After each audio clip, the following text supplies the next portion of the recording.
Bonjour à tous, on va commencer. On a quelques retards avec Monsieur Dantel qui avait un léger retard, donc il va se joindre à nous au cours de la présentation. Donc on va commencer. Bienvenue à tous, bienvenue à cette présentation, cette deuxième présentation sur l'étude bleue, donc la deuxième phase de l'étude bleue. Je Ce dévoilement sur l'achat local est une toute première étude complète du genre au Québec. Alors que nous luttons toujours contre la pandémie de la COVID-19, l'achat local demeure pour tous au cœur des discussions des Québécoises et des Québécois. Je m'appelle Marc Fortin, je suis le président du Conseil canadien du commerce de détail Québec et nous sommes très fiers, encore une fois, de nous joindre à une firme telle que Léger, un partenaire de longue date pour nous au Conseil canadien. Pour le commerce de détail, l'achat local est au cœur des préoccupations. Nous savions qu'il a un impact important, autant pour la santé de notre économie que pour celle des Québécois. C'est pourquoi il est très important pour nous d'être ici aujourd'hui, car l'opinion des Québécois est fondamentale au moment d'adapter ces pratiques. Comme j'ai mentionné plus tôt, aujourd'hui, nous allons dévoiler quelques résultats de la deuxième phase de l'étude bleue qui a sondé 1500 Québécoises et Québécois au mois de décembre dernier. La première collecte de données a eu lieu au mois de mai 2020 et la première phase avait été présentée à ce moment-là. La première étude répondait à plusieurs questions comme quelle est la définition précise d'un produit local, quelle est l'importance accordée à l'achat local, quel prix supplémentaire les Québécois sont-ils prêts à payer pour un produit qu'ils jugent local. Vous pouvez consulter quelques résultats sur le site de Léger. La deuxième phase permet de faire un suivi sur les questions de la première étude, mais permet également d'aller un peu plus en profondeur sur certains enjeux. Entre autres, cette nouvelle étude approfondit davantage les intentions des Québécois dans le secteur alimentaire, soit le secteur pour lequel les intentions d'achat local étaient et sont toujours les plus élevées. Donc, préparez-vous, nous allons découvrir ensemble les grandes tendances actuelles des Québécois concernant l'achat local. Vous pouvez aussi acheter et vous procurer les deux études bleues dans un format complet en contactant Léger directement. Ce sont des études, les études complètes sont à vendre et sont accessibles. Donc, si vous voulez plus d'informations, vous pouvez nous écrire dans le chat aussi et Jessica va se faire un plaisir de vous répondre et vous donner les coordonnées dans le chat si vous êtes intéressé. Lors de la période des questions-réponses, s'il vous plaît, utilisez la boîte à cet effet dans la plateforme, une section qui s'appelle questions. Donc, mettez vos questions et nous avons du temps après la présentation d'études bleues afin de répondre à toutes vos questions. Ça permettra de rentrer un peu plus dans les détails. Fait que sans plus attendre, je cède la parole à Cynthia Daris, vice-présidente du Bureau de Québec et responsable de l'étude, et qui sera suivie de Jacques Nantel, auteur et professeur émérite, qui est un peu en retard. On s'attend à ce qu'il nous rejoigne très rapidement. Il y a On eu me un changement. confirme qu'il est là, Marc. Je suis là. Ah oui, ben je vois pas Jacques. Enfin, on t'attendait. Bon événement à tous. Cynthia, je te passe la parole. Oui, merci, Marc. Donc, comme vous savez, chez Léger, on a la réputation d'être assez rapide pour réagir à l'actualité. Parce que c'est notre travail, hein, de pouvoir détecter très rapidement quand on envisage des changements importants dans les opinions, dans les habitudes de consommation des consommateurs. C'est pour ça qu'on a été les premiers à sortir très rapidement en mai dernier une étude complète sur l'achat local. Donc, la première mesure nous a permis de définir, comme Marc le disait un petit peu plus tôt, premièrement, qu'est-ce qu'un achat local? Combien les Québécois sont-ils prêts à payer de plus dans toutes leurs bonnes intentions de vouloir acheter localement et de mesurer les intentions. Aujourd'hui, ce qu'on vous présente, ce sont les résultats de la deuxième phase. Donc, 6 mois plus tard, en décembre dernier, il y avait lieu de se demander où en sont les intentions, est-ce qu'ils ont évolué positivement, négativement, pour ce qui a trait à l'achat local, mais aussi, on va plus large, là, comme Marc le disait un petit peu plus tôt, on creuse dans cette deuxième mesure-là, notamment la notion d'achat responsable, qui est plus large que l'achat local, achat local étant une dimension une des nombreuses façons de faire un achat responsable. Et bref, aujourd'hui, on vous présente 5 des 10 découvertes qui sont tirées de cette nouvelle mesure qui a été menée en décembre dernier. Donc, c'est un échantillon assez robuste de 1507 Québécois dans cette vague-ci. On en avait 1500 quelques aussi dans la mesure précédente. Première découverte, donc évidemment, c'est un incontournable. Que s'est-il passé en 6 mois? 6 mois qui correspondent d'ailleurs entre nos deux mesures de l'étude bleue, mais aussi hasard entre les deux vagues de la COVID, là, donc la vague 1 au printemps et la deuxième vague cet hiver.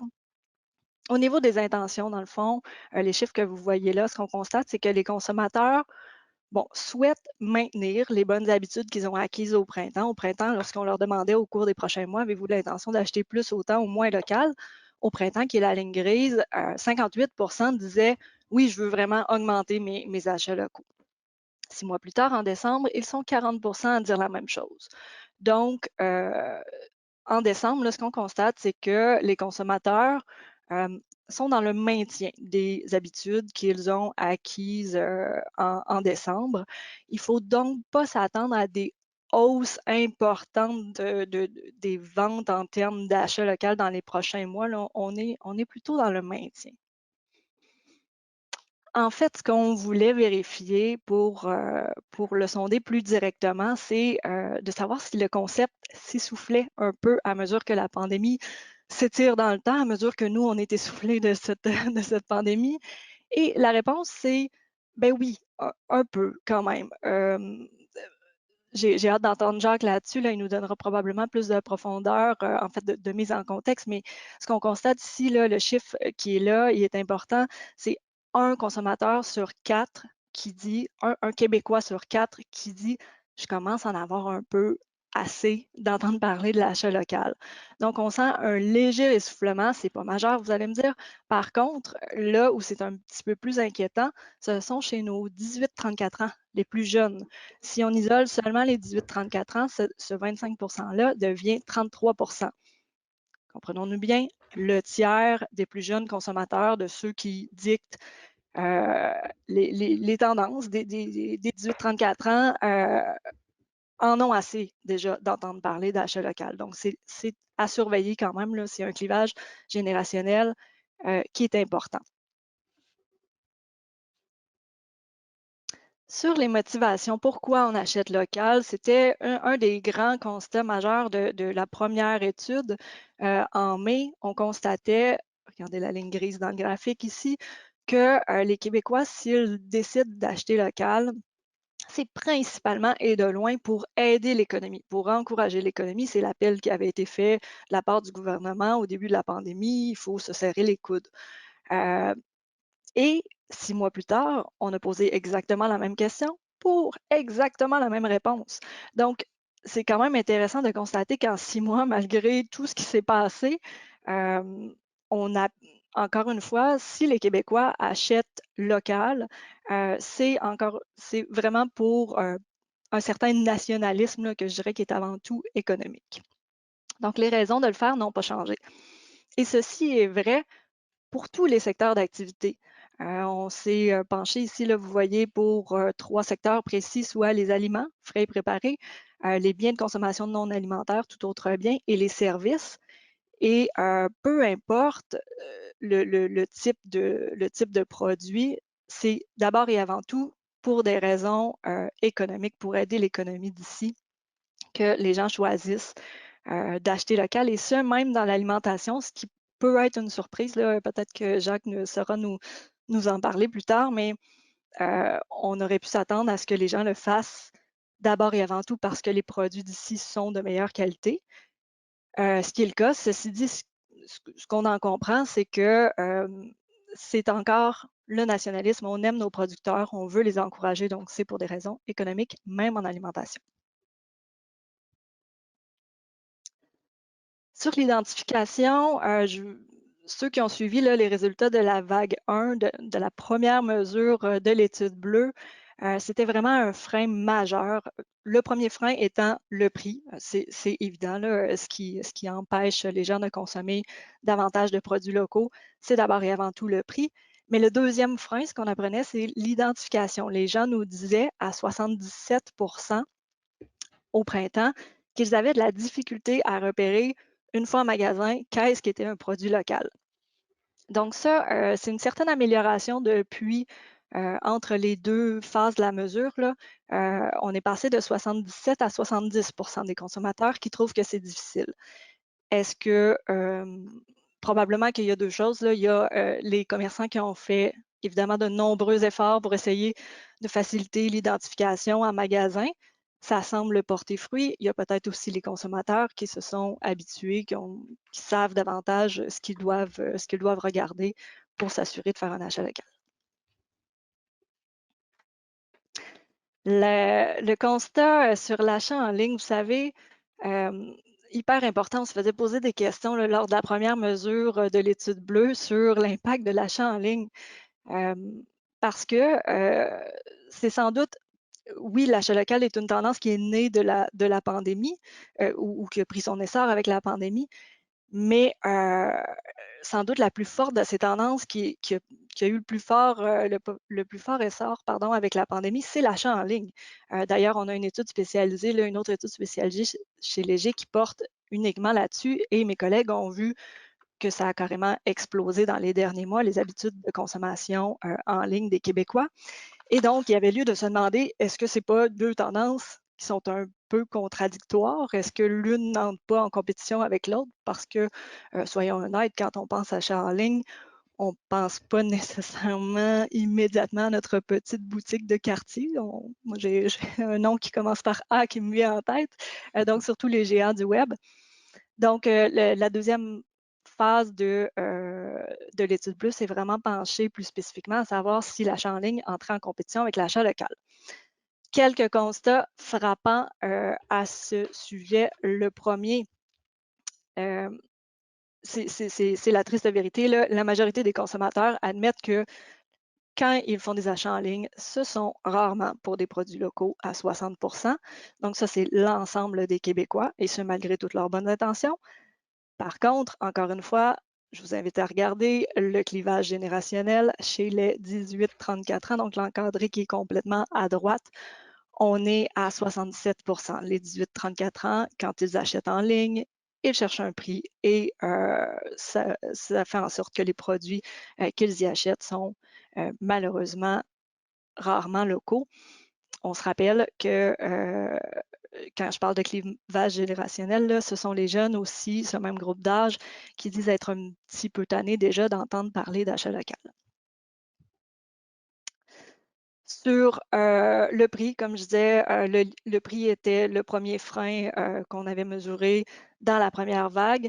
C'est aussi le premier frein là, qui empêche l'achat local en ligne. 74 %, donc une très vaste majorité des consommateurs sont persuadés que lorsqu'ils achètent en ligne, ben, les offres les plus avantageuses sont rarement pour des produits locaux. Donc, il y a une relation là, on achète en ligne parce qu'on cherche un prix, puis ça donne que c'est une perception, c'est la perception du trois quarts des gens.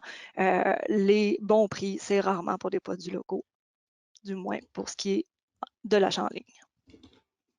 En conclusion, je ramasse les 5 constats qu'on vient de voir. Premièrement, oui, il y a un léger essoufflement du concept. Il y a une certaine tranche de la population, particulièrement les jeunes, qui commencent à en avoir assez d'entendre parler d'achat local. Par contre, les ventes ne diminueront pas. Là, on parle plutôt d'un maintien, mais le gros de l'enthousiasme est peut-être passé. Ça repose encore en majeure partie sur une volonté de se serrer les coudes, d'aider l'économie. Donc, ça, c'est à garder en tête aussi. L'identification, il y a eu une certaine amélioration, mais ça demeure un défi. 70 % des consommateurs ont de la difficulté à repérer les produits locaux en magasin. Et tout ce qui est de la notion de l'achat en ligne là, qui entre un peu en compétition avec nos commerces locaux, comme on l'a vu, surtout pour ce qui est des plus jeunes générations de consommateurs. Donc voilà, j'ai super hâte d'entendre Jacques là-dessus. Je vais arrêter mon partage d'écran et Jacques, je te cède la parole. Merci beaucoup, Cynthia. Bonjour à vous tous et vous toutes. C'est toujours un plaisir hein, de venir parler d'un sujet comme celui-là, un sujet particulièrement important en tout temps, mais à cette période-ci encore davantage. Écoutez, je vais commencer avant de faire certaines remarques, certains commentaires, mais surtout certaines contextualisations pour des fins d'affaires, des résultats qui nous ont été présentés. Je vais commencer, si vous permettez, par un coup de chapeau allégé. Je travaille depuis pratiquement plus de 40 ans avec des sondages. J'en ai vu des bons, j'en ai vu des très bons, j'en ai vu des très mauvais. Ceux de léger, et je ne dis pas ça pour des fins publicitaires, sont généralement passablement bons. Celui-là, ici, est impressionnant. Et je vais vous dire pourquoi. Il y a différentes façons de regarder la qualité d'un sondage, mais très souvent, ça sort, la qualité d'un sondage apparaît, pas uniquement par sa méthodologie, mais souvent par la corroboration que l'on a des résultats du sondage, par ce que l'on voit dans le marché. Je vais juste partager deux, trois petites données que je trouve, moi, particulièrement intéressantes. Cynthia l'a mentionné, ça, c'est la deuxième phase. Donc, on est en mesure de comparer avec la première phase. Si on regarde pour certains produits, on a regardé l'évolution des intentions par secteur. Bien, il y a des secteurs où l'intention d'acheter local a commencé à diminuer. Ça augmente à peu près partout, mais il y a certains endroits où ça commence à diminuer. Et puis, il y a d'autres endroits où ça augmente de manière extrêmement significative. Dans les deux cas, on va les voir dans un instant. Dans les deux cas, c'est corroboré par ce que l'on voit sur le marché. L'endroit où ça commence à fléchir un peu, je vous rassure, c'est encore très, très fort. Il y a des bonnes nouvelles là-dedans. C'est dans le secteur des vins, bières et spiritueux. On avait 52% des gens, lors de la première phase, qui nous disaient, moi, je vais acheter des vins et des bières et des spiritueux locaux. Là, on est à 47%. Il y a juste un petit fléchissement, mais c'est exactement ce que l'on entend du marché. C'est un peu comme si beaucoup de Québécois nous disent bon, ça fait 6 mois que je bois des vins québécois. Ils sont excellents, mais bon, je sais pas, un Bordeaux français, ça me plairait ce week-end. Alors, on observe ça. À l'inverse, il y a des endroits où c'était relativement faible. Je prends, entre autres, articles de sport et plein air. 37% nous disaient vouloir acheter local. On est à 41 à 42% qui maintenant disent vouloir acheter local. Et la raison est simple, c'est que on s'est rendu compte que ça existait des produits de plein air locaux et qu'il y avait moyen d'y avoir accès. Donc, c'est comme s'il y a une espèce de preuve par le marché qui est en train de s'établir. On a exactement la même chose pour ce qui est des meubles. 42% nous disaient souhaiter acheter des meubles locaux. On est à 47% dans le cas des meubles. Quand même assez intéressant parce que, vous savez, dans les premiers mois de la pandémie, il y a eu beaucoup d'articles qui ont été publiés dans les journaux, notamment, sur des entreprises de meubles ici au Québec. Je pense entre autres à les meubles de la Rive-Sud qui distribuent beaucoup sur le web. Ce sont des produits d'une entreprise québécoise.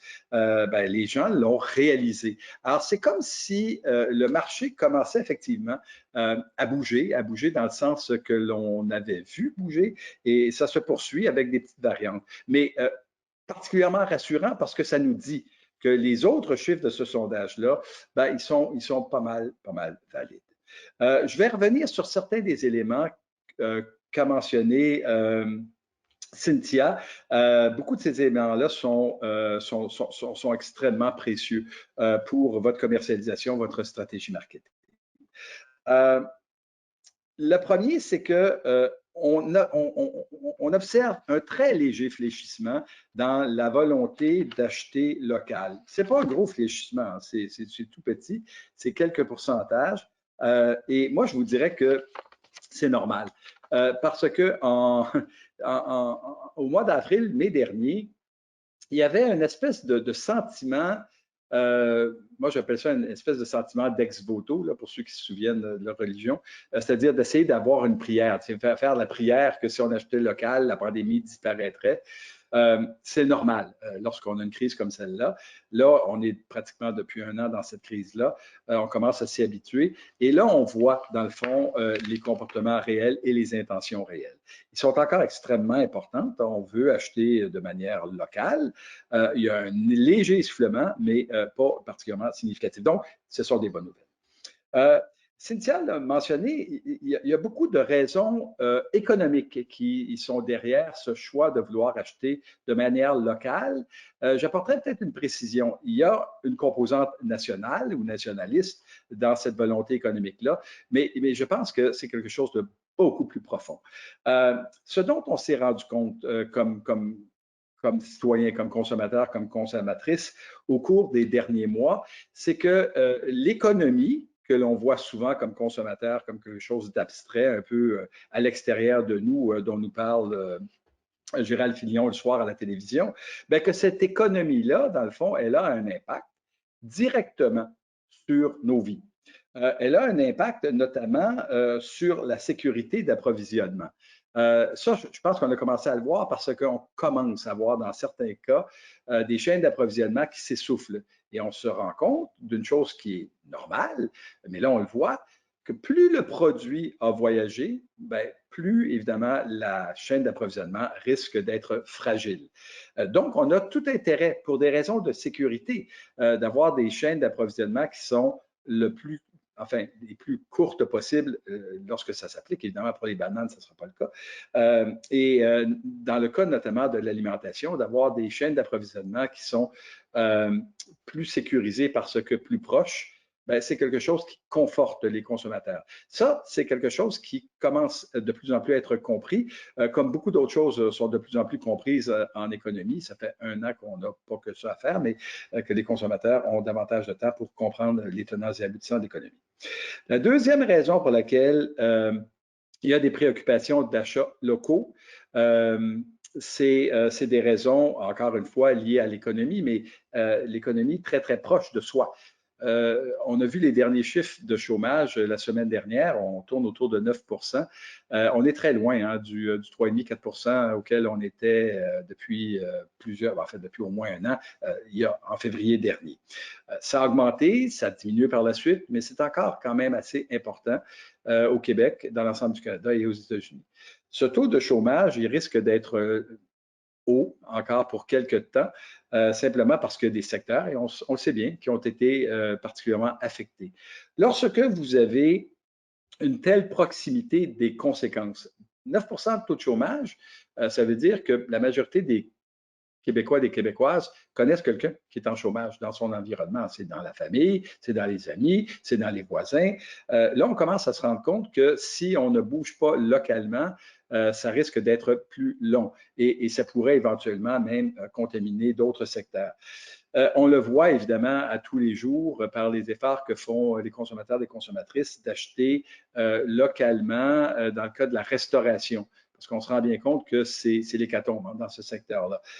Donc, lorsque des consommateurs décident d'acheter du take-out ou d'encourager des restaurateurs locaux, et là, on est vraiment dans le domaine de la réalité. Là. On n'est pas uniquement dans les vœux pieux.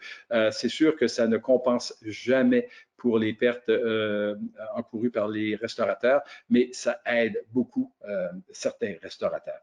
Donc, on s'en rend compte. On se rend compte que pour des raisons de chaîne d'approvisionnement et des raisons également de proximité du chômage, l'achat local commence à avoir un impact certain. Et ça, moi, je vous prédirais que ça risque d'être pérenne, c'est-à-dire qu'au fur et à mesure où les consommateurs font l'expérience de produits locaux, de services locaux, en sont satisfaits, réalisent que ça a un impact sur leur vie au quotidien, bien, au fur et à mesure où cette compréhension-là se raffine, bien, ça risque d'avoir un effet pérenne. À la condition, Cynthia l'a mentionné encore une fois, à la condition que les prix, c'est toujours important, que les prix ne soient pas de manière démesurés, différents des prix que l'on pourrait obtenir ailleurs. J'ai dit toute ma carrière que pour les consommateurs, le cœur est à gauche, mais le portefeuille est à droite. Règle générale, et c'est encore avalisé cette fois-ci, si la différence pour un produit similaire est de plus de 5 en matière de prix, ça risque d'influencer le consommateur à aller sur des produits moins chers, mais non pas locaux. Chose intéressante, il y a une grande amélioration, et je vous dirais très grande amélioration, on souhaiterait que ce soit parfait, mais ce n'est pas encore le cas, mais ça s'améliore, sur la capacité qu'ont les consommateurs à identifier un produit local. Il y a encore beaucoup de chemin à faire, mais il y a une amélioration. On est passé de 70% des gens qui disaient « je n'arrive pas à trouver » à 63%. Il y en a encore trop qui ne trouvent pas les produits locaux, mais ça diminue. Alors ça veut dire essentiellement qu'il y a deux choses qui se sont passées au cours des derniers mois. Les détaillants ont compris l'importance d'afficher les produits comme étant des produits locaux. Certains le font remarquablement bien. Cynthia a mentionné que là où ça bouge le plus, c'est dans le secteur de l'alimentation. C'est vrai. Et le secteur de l'alimentation est un secteur qui avait déjà une longueur d'avance parce qu'avec, entre autres, Aliments Québec, on avait commencé à habituer les consommateurs, les consommatrices à reconnaître et à chercher des produits locaux. On commence à voir la même chose dans d'autres secteurs, mais il va y avoir encore pas mal de chemin à faire. Je reviendrai dans un instant. Donc, on est à 63% versus 70%. Une des choses qui est particulièrement intéressante de ce sondage-là, c'est qu'il nous dit, dans le fond, enfin, les consommateurs nous disent où est-ce qu'ils aimeraient voir l'identifiant de produits locaux. C'est un détail, mais c'est un détail extrêmement important hein, si vous êtes un détaillant. Et ce qui ressort, c'est que les consommateurs et les consommatrices nous disent mettez donc ça à côté du prix. Parce que le prix, c'est sûr qu'on va le regarder. Donc, s'il y a l'identifiant produit local à côté du prix, bang, vous venez de frapper non seulement l'imaginaire, mais probablement le portefeuille également des consommateurs. Pas bête, hein? Parce qu'on se demande, est-ce qu'on le met sur la tablette, est-ce qu'on le met à côté du code à barre, est-ce qu'on le met en affichage, en bout d'allée? Les consommateurs nous disent, non, écoutez, faites pas des bouts d'allée avec des produits locaux. Dans le fond, si le produit est local, nous, ça nous intéresse de l'acheter pour les raisons qu'on a vues, mais mettez-le à côté de l'étiquette de prix. C'est là où on risque de le voir. Les achats en ligne. Les achats en ligne, mon Dieu, il y a tellement de choses qui ont bougé. J'ai le plaisir de suivre un peu l'évolution des achats en ligne depuis 1994, donc ça ne date pas d'hier. Et à peu près à chaque année, toutes les prévisions incluant pour le Québec étaient toujours pas mal pile poil. On nous disait, voici, il y a tant de % des achats qui vont se faire en ligne. Au Québec, comme dans le reste du Canada d'ailleurs, la prévision qu'on avait faite avant la pandémie pour 2020, ben, elle a été, évidemment, elle a explosé. On s'est ramassé là où on prévoyait des ventes pour 2025. Donc, c'est comme si en quelques mois, on avait sauté 4 à 5 années. Et gardez à l'esprit, évidemment, que les consommateurs et consommatrices qui ont fait des achats en ligne, ben, ils n'ont pas détesté ça, loin de là. Ils ont trouvé que c'était plutôt efficace. Ils ont trouvé que la chose fonctionnait bien et ils ont l'intention de recommencer. Les achats en ligne locales sont plus difficiles. Et en grande partie, je pense que nos détaillants et nos manufacturiers doivent apprendre comment, se mettre en ligne. Bien sûr, le panier bleu, c'est l'initiative de base qui a été la réponse à ça. Se mettre en ligne, mais également se mettre en ligne possiblement sur des places de marché telles que, par exemple, les Amazon, Wayfair, eBay, Walmart et autres de ce monde. Il y a moyen d'être sur Amazon. Je ne vous dis pas qu'il faille l'être sur Amazon, mais vous pourriez être sur Amazon tout en étant identifié comme étant un produit du Québec. Ça dépend beaucoup de la façon de taguer vos produits, de faire valoir vos produits. Je reviens un peu à cette caricature là, que vous avez tous vue sans doute au Bye Bye, où on s'est bien moqué du panier bleu, qui est sans doute malgré tout une initiative qui était essentielle, en disant, ben dans le fond, on aurait pu aller sur des plateformes juste en identifiant en plus que c'est un produit du Québec. On peut faire les deux. Hein. On peut être sur le panier bleu, on peut avoir son propre site web et on peut être sur des plateformes. Mais si on s'en va sur des plateformes plus généralisées, ce n'est pas proscrit de dire que c'est un produit du Québec. Pour les Québécois qui vont sur des sites comme Amazon, c'est une façon supplémentaire de vous faire reconnaître. Et puis, pour des consommateurs qui seraient même, non pas du Québec, mais qui pourraient rechercher des produits du Québec, ça peut être un plus également. Ce sont des apprentissages qu'il faut faire rapidement parce que c'est clair que l'achat sur le web ne fléchira pas. Beaucoup de consommateurs s'y sont habitués, aiment ça. Et si les détaillants et manufacturiers ne réagissent pas rapidement, il y a peut-être des problèmes. Bon, le dernier point que j'aimerais partager avec vous avant que l'on ouvre et que l'on passe à la période des discussions et questions, je suis certain que vous en avez, c'est Cynthia l'a mentionné, c'est le clivage générationnel. Dans toute l'étude, moi, je pense que c'est le point le plus important auquel on doit être sensible.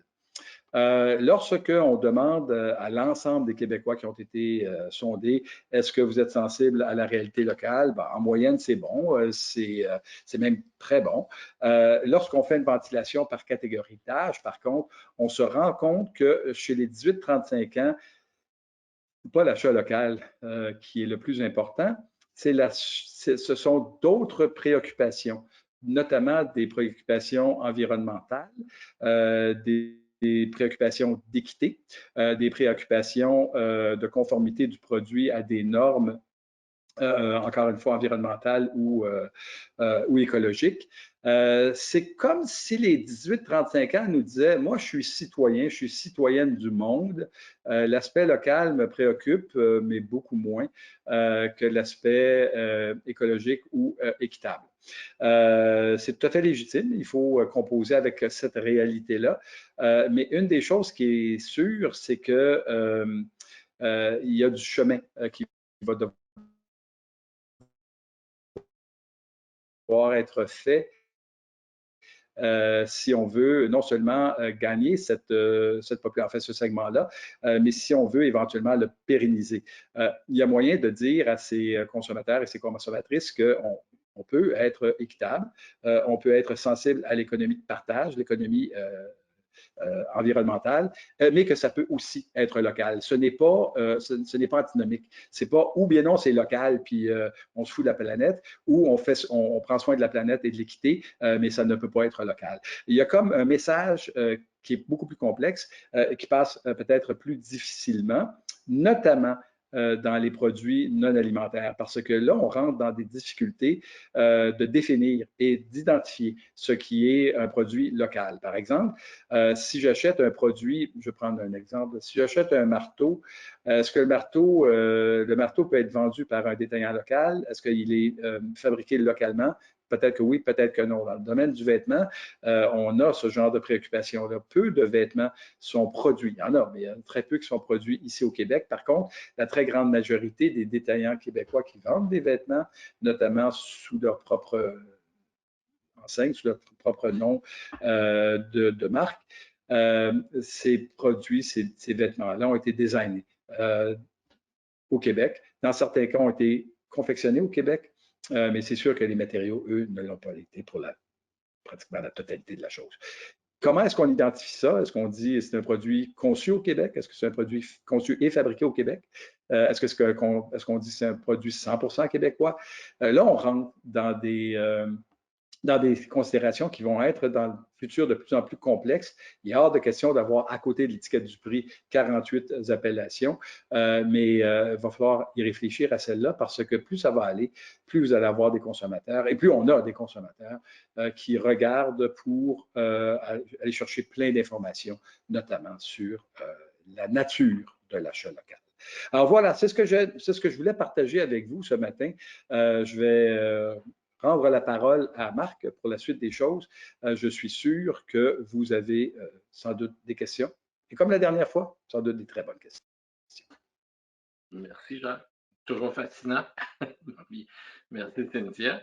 Fait que, avant de passer à la période des questions, j'avais reçu quelques questions, fait que je vais vous les poser. La première, Cynthia, peux-tu peut-être nous rappeler un peu quelle était la définition d'un produit local, comme ça avait été fait dans la première étude? Oui, c'est vrai, effectivement, on a passé vite parce que c'est dans la première mesure, mais en gros, ce qu'il faut retenir, c'est que pour le consommateur, le produit prédomine sur le commerçant. Donc, l'exemple qu'on prenait, c'est en alimentation notamment, c'est la tomate québécoise achetée chez Walmart pour un Québécois, c'est faire un achat local. Le fromage québécois acheté dans une grande chaîne, c'est dans une grande chaîne américaine, c'est un achat local. Donc, d'abord, de dire que du point de vue des perceptions pour les consommateurs, le produit prédomine sur l'endroit où on l'a acheté, le commerce où on l'a acheté. Puis après ça, il y avait d'autres subtilités, là, notamment, là, on parle d'alimentation, matières premières, mais les consommateurs accordent une grande importance aussi au savoir-faire québécois. Donc, si ça a été conçu ici, ça a une valeur, même si la matière première vient d'ailleurs. On pense notamment à Chocolat Favori, qui, évidemment, le chocolat n'est pas québécois, mais qui ont ajouter une idéation, une touche créative qui est, elle, purement québécoise. Et ça compte pour un consommateur québécois. Donc, on y accorde de l'importance en termes d'achat local, de valeur locale. Parfait. Puis ça peut s'extrapoler. C'est ça, quand on regarde les souliers, on a certains gros détaillants qui sont aussi verticalement intégrés, qui font tout le design ici, qui ont investi dans le design, dans la mode aussi. Le tissu est plus fait ici, mais le design est fait ici. Des fois, l'innovation est faite ici. Très bon point. Jacques, Cynthia, une des choses qui m'a moi un peu étonné, c'était que l'étude semblait pointer vers un essoufflement de l'achat local, spécifiquement chez les jeunes. Pourriez-vous nous expliquer un peu quelles seraient les variances qui pourraient causer cet essoufflement? On parlait de clivage générationnel, on parlait de prix, Jacques, on parlait de différentes catégories, comme on vient de le mentionner. Il y a peut-être la qualité, le désir de retourner à des vieilles habitudes, parce qu'on parlait du vin tout à l'heure, genre, ben, j'ai le goût de mon Bordeaux, de mon Barolo. Qu'est-ce qui explique un peu cet essoufflement? Est-ce qu'on a un peu d'informations qu'on peut partager à ce niveau-là? Ben, moi, Marc, j'ai trouvé ça plutôt confortant de voir qu'il y avait un petit essoufflement. S'il n'y en avait pas eu, je me serais posé des questions. Parce que lorsque la pandémie est arrivée, il faut comprendre que les jeux sont nés très, très tôt sur la volonté des achats locaux. On était en avril-mai. Et puis, il y avait une espèce de pulsion de dire on va acheter local, c'est sûr. C'est un peu comme une prière que les consommateurs faisaient en disant si on achète local, peut-être que la pandémie va disparaître. Si ça s'était maintenu au même niveau, j'aurais été surpris. Parce que il y a comme une réaction défensive au début de n'importe quelle crise, qui est normale. Et puis par la suite, ben, ça s'estompe. Les gens disent bon, ben, on va faire avec et puis on va essayer de reprendre nos anciennes habitudes. Ça a diminué, mais très peu, très, très, très peu. Alors, c'est un peu comme si, on avait lancé l'ensemble de la population dans un lac et que les gens nous disent, je sens le fond, je touche, là, c'est solide, mais en fait, on ne sait pas vraiment s'il touchait. Alors que là, on est, comme on dit en anglais, solid rock bottom. Là, on est vraiment au seuil. Moi, je pense très, très internalisé, je m'excuse du néologisme, là, mais très internalisé. Les consommateurs nous disent, oui, voici dans quelle mesure je suis prêt à acheter localement. Et ça, je pense qu'on est sur un fond qui est beaucoup plus pérenne. Moi, j'aime bien. Maintenant, si on était passé de 70 d'intention à 10 là, je m'inquiéterais, mais c'est vraiment un très, très, très léger essoufflement. Donc, je ne suis pas inquiet. OK. Cynthia, avais-tu quelque chose à rajouter? Ben, j'irais sur la même lignée. Nous, en tant que sondeurs, c'est sûr qu'on remet toujours, on se remet en question et quand on a des résultats comme on a eu en avril, notre travail, c'est de dire, ben, de départager les bonnes intentions de ce qui va se transformer en action. Puis, notamment en avril-mai, le résultat qui était le plus parlant, c'était le 5 lorsqu'on parlait de la capacité ou de la volonté réelle de payer plus cher pour un achat local. Parce que si on se contentait de regarder seulement les bonnes intentions, là, on aurait pu être sur un nuage, un faux nuage un peu, là, parce qu'évidemment, tout le monde avait des bonnes intentions. Mais le chiffre qui était le plus réaliste, c'était ce 5 sur la volonté de payer. Et ce qu'on voit dans la deuxième mesure, c'est que les gens nous disaient la vérité. En fait, oui, on a beaucoup de bonnes intentions, mais la réalité qui nous rattrape, c'est notamment notre capacité de payer.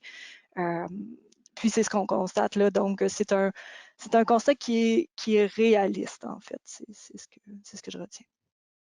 Puis, si on peut parler des secteurs qui semblent ralentir, Jacques, tu as mentionné l'alcool, tu as mentionné certaines petites choses. Est-ce qu'on peut donner un peu d'idées aux gens au niveau des secteurs qui semblent ralentir, puis lesquels semblent encore en profiter? On parlait de l'alcool, on parlait du sport.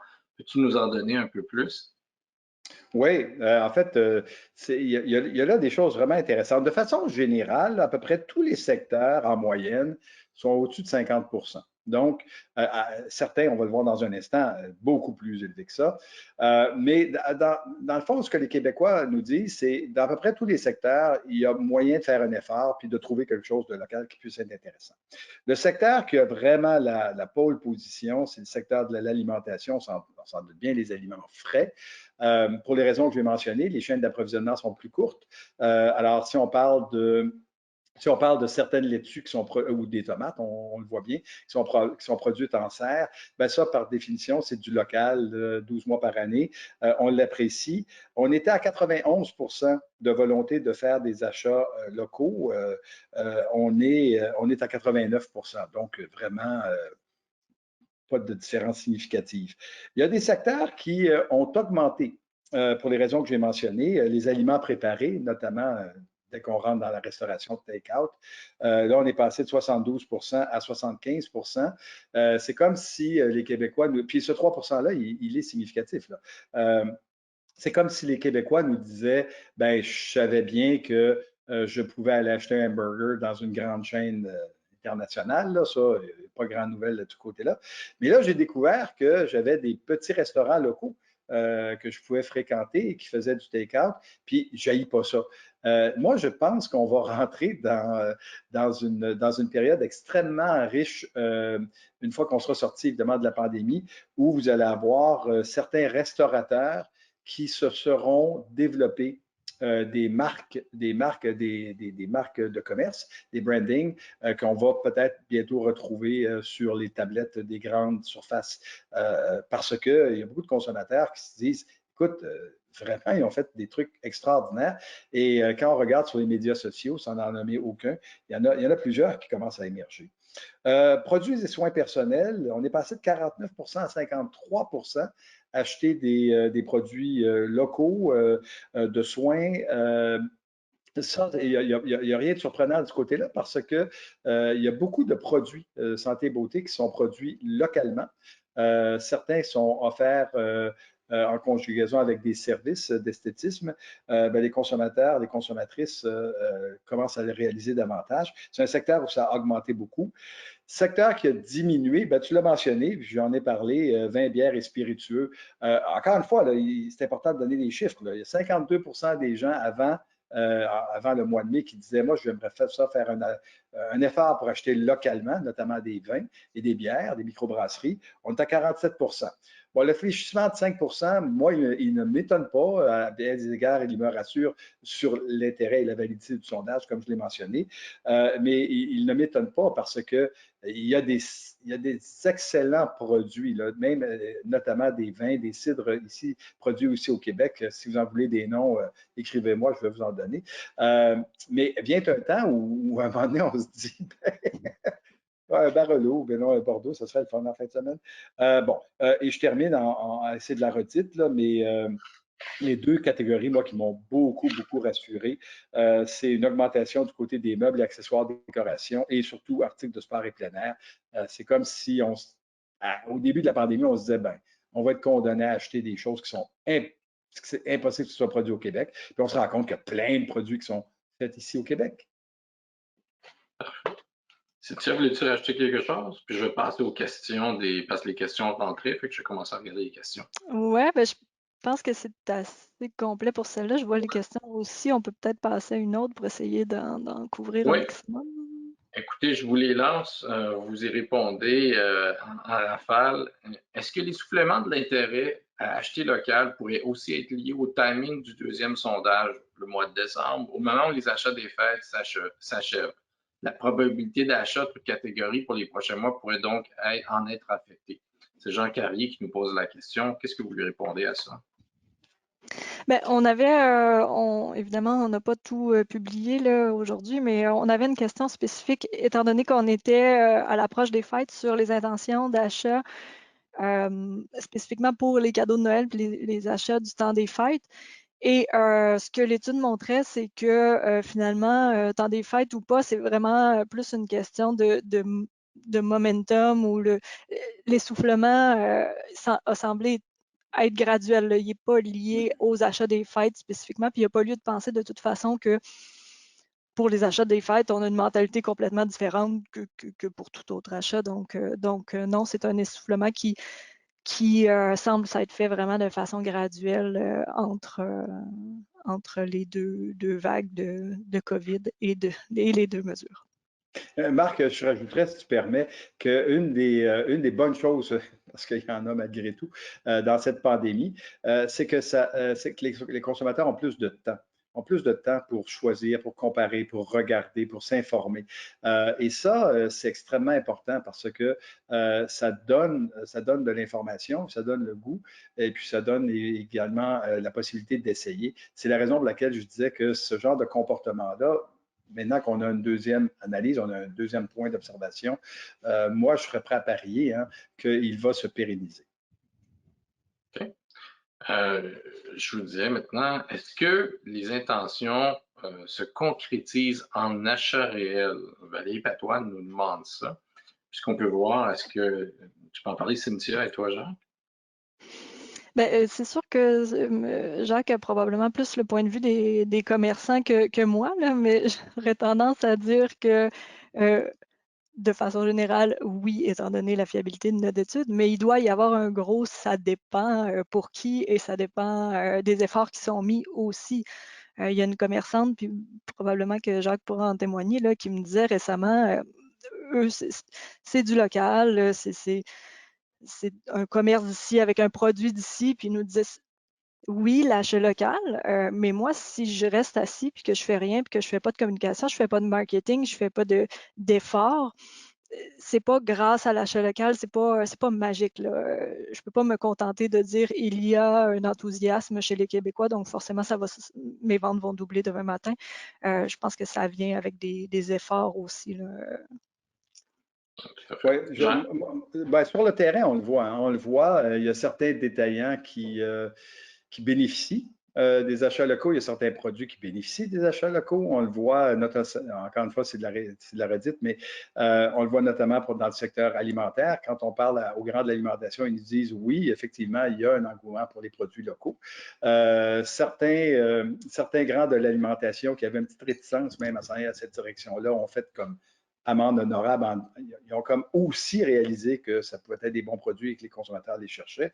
Donc, oui, on le voit sur le terrain. Mais attention, on le voit sur le terrain pour d'autres raisons également. Je l'ai mentionné, notamment au niveau de la sécurité de l'approvisionnement. Dans beaucoup de cas, on se rend compte que d'acheter localement, ça peut être bénéfique parce que les approvisionnements sont plus sécurisés.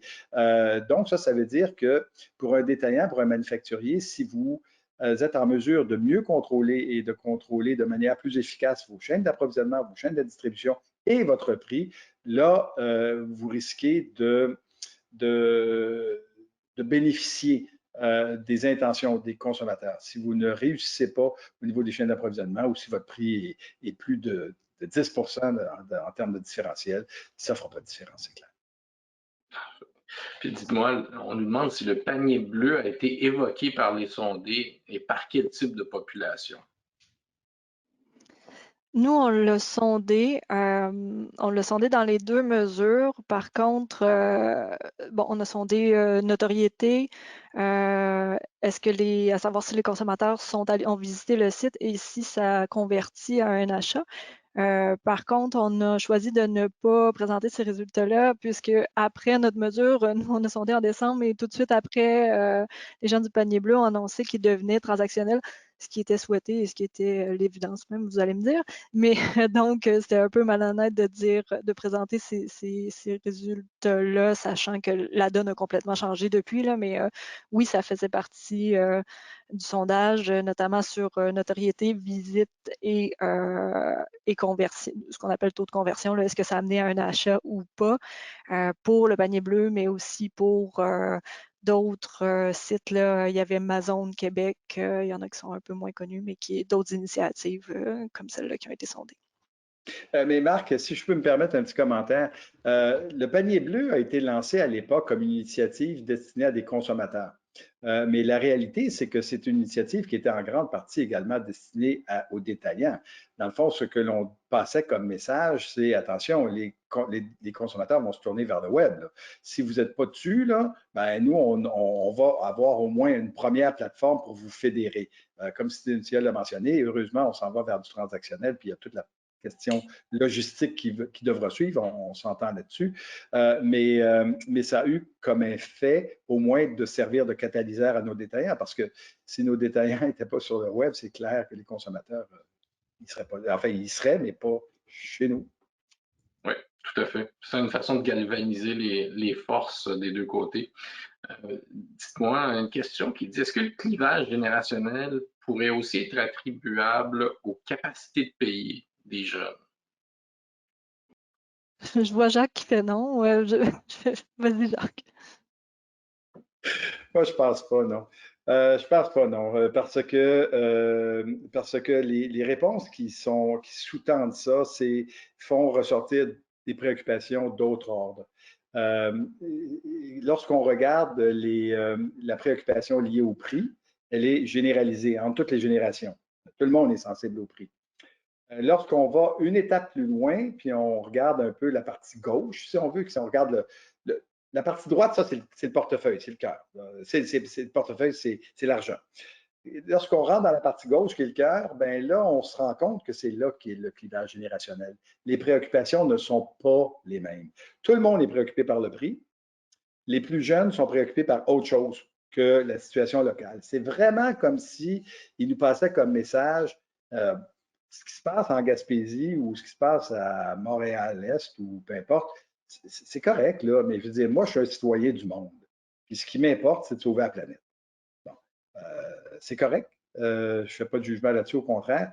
Moi, je suis persuadé qu'on peut être les deux à la fois, mais c'est vraiment des préoccupations de société qui font la différence. Ça, l'étude le prouve clairement là, quand on dit que la raison première d'acheter local est la même à l'heure actuelle qu'elle était en mai, c'est-à-dire des raisons pour aider l'économie locale. Ça a quelque chose de très nationaliste pour des raisons purement économiques. Et ça, on le sait, c'est pas la première étude qui le démontre. Le Code Québec, on a une étude jeunesse là-dessus chez Léger qui démontre très clairement. Ça touche moins les 18-34 ans qui ont plein d'autres préoccupations plus internationales, plus éthiques, plus responsables. En fait, responsables, mais sur d'autres points de vue. Parfait, parfait.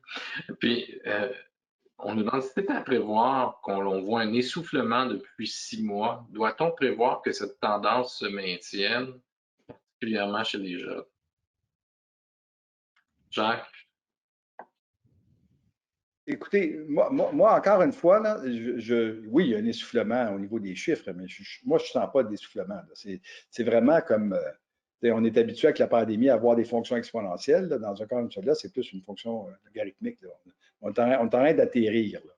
On touche la barre la plus sensible. Moi, s'il y a une troisième étude là, du panier bleu, là, je serais pratiquement prêt à dire que vous ne verrez plus beaucoup d'essoufflement. Les gens sont confortés, savent à quoi s'attendre, sont réalistes, peu importe la génération, soit dit en passant. Et je ne prévoirais pas d'autres essoufflements. OK. OK. Cynthia, as-tu quelque chose à ajouter? Ben, exact, c'est pour redire la même chose dans d'autres mots, là, c'est pas on a atteint un certain plateau, puis c'est plutôt la mesure de mai qui a été prise, elle, sur le moment d'un enthousiasme qui était particulièrement fort, qui fait en sorte que ça a l'air, la chute a eu l'air drastique, mais elle n'est pas drastique, on est dans le maintien des intentions qui ont été acquises en mai. Puis, on arrive à la fin des questions. Ce que j'entendais tout à l'heure dans l'étude aussi, c'était que les Québécois peinent à trouver les produits en tablette et que dans l'étude, ça ressortait. Qu'est-ce qui ressort dans l'étude au niveau de l'identification? Puis comment est-ce que les détaillants et les consommateurs peuvent adresser cette situation-là? Jacques, je te demande à toi. Oh mon Dieu, écoutez, il y a beaucoup à faire. Et cette étude-là nous dit quelque chose d'extrêmement précieux sur la façon d'identifier le produit. Il y a des millions de façons d'identifier un produit comme étant local.